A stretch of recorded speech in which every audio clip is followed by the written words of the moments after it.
ഇന്ന് ഞങ്ങൾ വന്നിരിക്കുന്നത് പെരുമ്പാവൂർ കീഴില്ലത്തുള്ള ഏഞ്ചൽ വിങ്സ് ഫിഷ് ഫാമിലാണ്. ഏക്കറുകളോളം പരന്നു കിടക്കുന്ന വിശാലമായ ഒരു ഫിഷ് ഫാമാണ് ഏഞ്ചൽ വിങ്സ് ഫിഷ് ഫാം. അവിടെ അക്വേറിയത്തിൽ സൂക്ഷിച്ചിരിക്കുന്ന മീനുകളെയാണ് ഇപ്പോൾ കാണിക്കുന്നത്.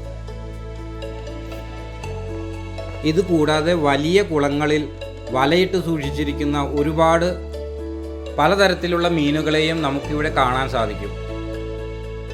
തീർച്ചയായും ഒരു തവണയെങ്കിലും എല്ലാവരും വിസിറ്റ് ചെയ്യേണ്ട ഒരു സ്ഥലമാണ് ഏഞ്ചൽ വിങ്സ് ഫിഷ് ഫാം. പലതരത്തിലുള്ള അലങ്കാര മത്സ്യങ്ങളുടെ ഒരു വിപുലമായ ശേഖരം തന്നെ ഇവിടെയുണ്ട്.